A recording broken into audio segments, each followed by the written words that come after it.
There are plenty of underutilized Batman villains that were gloriously brought into the spotlight on the animated series. Mr. Freeze, Clayface, you could go on and on. Because of this show, people have a certain reverence for some of those characters that didn't exist before it. Even if they were misused or not used at all in any of the films or bigger animated projects that followed, fans remember them because of how well they were portrayed in this series. One villain that for whatever reason I don't see almost anyone talk about is the Mad Hatter. In my opinion, he is the most underrated of the Dark Knight's foes. I know he popped up in Gotham during that show's run, but I dropped off of watching that series after season 1, so let me know if you liked his portrayal there. Regardless, I really think this version of the character, or one close to it, could hold his own as the main villain in a live-action Batman movie.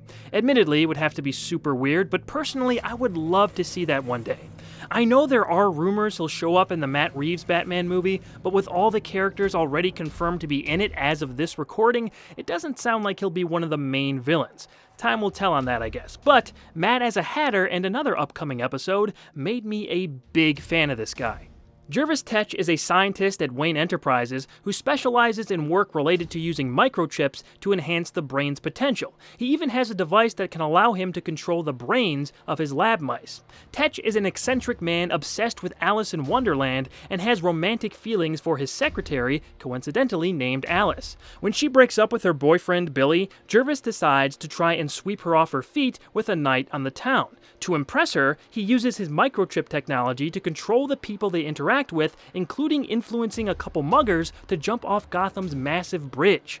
The next day, he finds out Alice has gotten back together with Billy and they've even gotten engaged. Furious, he unleashes more of his mind control cards and sways additional innocent people under his power.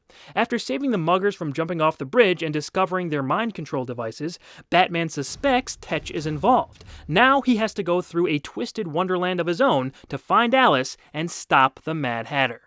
Frank Parr directed, with Paul Dini writing this one, and it's yet another quality introduction for a character that can easily be dismissed as just goofy and shallow in other incarnations. Of course, there is an obvious element of silliness with the Mad Hatter, but they use that and twist it to fit the overall tone of the show. How the character is first shown to us almost feels like how the Riddler started off in Batman Forever, except, done much better.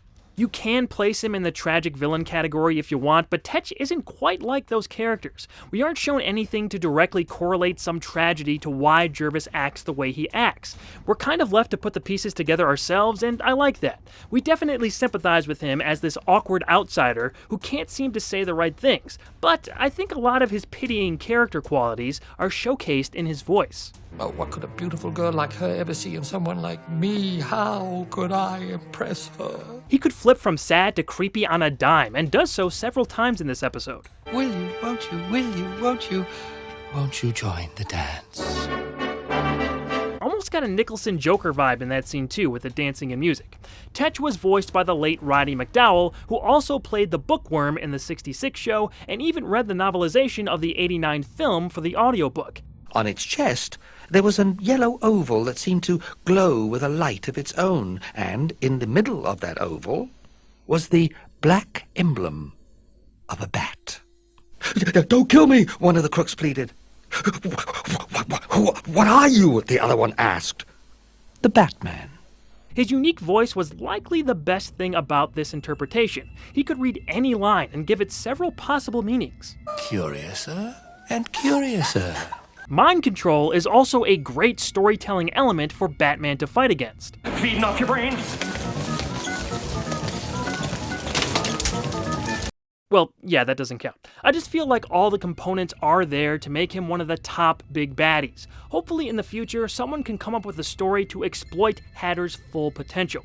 The Alice character in this is a little too, innocent? She sounds like she's 8 years old, but she's gotta be in her 20s, right? I know they wanted to draw allusions to the Alice character from Wonderland, but I just thought that was one of the weaker parts of the story. Oh, this is getting too weird. Batman is again dropped into a strange situation, and we get another awesome climax, this time set in Gotham's storybook land. There's an added wrinkle of having to fight innocent people as well.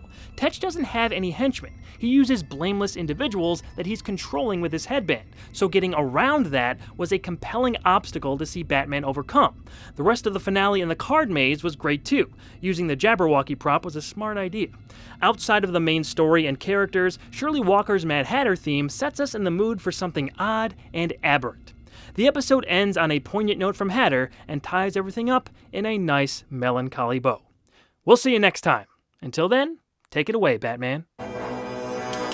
Engage.